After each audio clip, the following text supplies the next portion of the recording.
అలసిన వానికి ఊరడించు మాటలు. సహోదరుడు భక్తి సింగ్ గారి పరిచర్య నుండి సేకరించిన అనుదిన ధ్యానములు. జూలై 9. మేము దేవుని జత పనివారమై ఉన్నాము. 1 కొరింథీ 3:9. ఎఫెసీ 1:17-18 అపోస్తలుడైన పౌలు 3 విషయములను చూస్తున్నాడు. మొదటిది, పిలిచిన పిలుపు వలనైన నిరీక్షణ.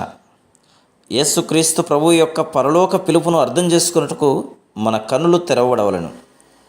మనం బస్సులో కానీ, రైలు బండిలో కానీ, విమానంలో కానీ ప్రయాణం చేయుచున్నప్పుడు చాలామంది క్రొత్త వ్యక్తులను కలుసుకుందాం. మొదట వారితో మాట్లాడినప్పుడు వారి వృత్తిని గురించి, ఉద్యోగం గురించి తెలుసుకుందాం. తర్వాత వారితో చాలా స్వేచ్ఛగా మాట్లాడదాం. అదేవిధంగా క్రైస్తవులుగా మీ పని ఏమిటి అని ఎవరైనా మనల్ని ప్రశ్నించవచ్చును. పౌలు ఎఫెసులోనున్న విశ్వాసుల కొరకు, అంతేగాక మనందరి కొరకు కూడా ప్రార్థించుచున్నాడు. ఎందుచేతనగా అతడు దేనినైతే రాసినో అది సంఘమంతటికి సంబంధించింది. అదే దేవుని వాక్యం యొక్క సౌందర్యం. దాన్ని ఎవరినైనా కోరుకోవచ్చు. పౌలు, ఓ దేవా, ఎఫెసీ విశ్వాసులు వారి పిలుపును గురించి ప్రశ్నించబడిన యెడల సరియైన జవాబిచ్చినట్లుగా వారికి బోధించదు. వారు యథార్థముగా సంతోషముగా జవాబిచ్చినట్లు చేయము. మిమ్మును హేతు అడుగు ప్రతి వానికిని సాత్వికముతోనూ భయముతోనూ సమాధానం చెప్పుటకు ఎల్లప్పుడూ సిద్ధంగా ఉండుడి. 1 పేతురు 3:15. వారికి మనం జవాబును ఇయ్యవలనని దేవుడు కోరుచున్నాడు. నేను యేసుక్రీస్తు ప్రభు యొక్క జతపనివాడను, పాలిభాగస్థుడను. మేమిరువురము పరసంబంధమైన ఒకే పని చేదుము. ఆయన కొరకు పరసంబంధమైన నివాసమును కట్టుటకు మనమందరము సమాన పాలిభాగస్థులం. యేసుక్రీస్తు ప్రభు యొక్క పిలుపులో గల నిరీక్షణ అదే. నీకు పెద్ద వ్యాపారం ఉన్న యెడల, ఎవరైనాను నిన్ను ఆ విషయమై అడిగిన యెడల నీవు నేనొక అర్హత కలిగిన ఇంజనీరును, లేక నేను అనేక విశ్వవిద్యాలయములలో చదివి తిని అని చెప్పెదవు.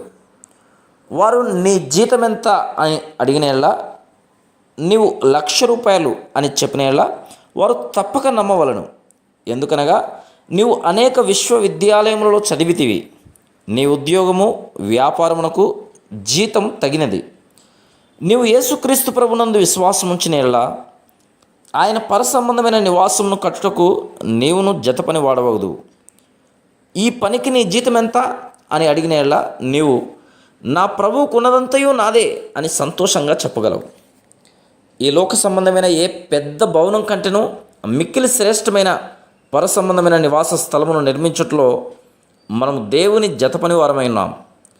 మనం పరసంబంధమైన పరిశుద్ధ స్థలములో ప్రపంచంలోని అన్ని భవనములను ఒక చోట చేర్చి పోల్చినను అవి దేనికి పనికిరావు. ఎందుకనగా అవన్నీ ఒక దినమున కూలిపోవును. భూమి, ఆకాశము, భవనములు సమస్తమును గతించిపోవు దినం వచ్చున్నది. మన సహకారంతో యేసుక్రీస్తు ప్రభువు నిర్మించు పరసంబంధమైన గృహం మాత్రం ఎన్నటికీ కూలిపోదు. ఎందుచేతనగా మనము యేసుక్రీస్తు ప్రభువు ద్వారా ఆయన జతపని వారముగా పాలిభాగస్థులముగా అంగీకరించబడుట చేతనే ప్రతి విశ్వాసకి ఆయన పిలుపు యొక్క నిరీక్షణ ఇదే. ఈ భూమి మీద మన జీవనం కొరకు మన ఉద్యోగం కానీ, వ్యాపారం కానీ చేయవచ్చు. కానీ అది నిజమైన వ్యాపారం కాదు. ఒక పేద విశ్వాసిని ఒక వ్యక్తి, నీవెవరవు అని అడిగాను.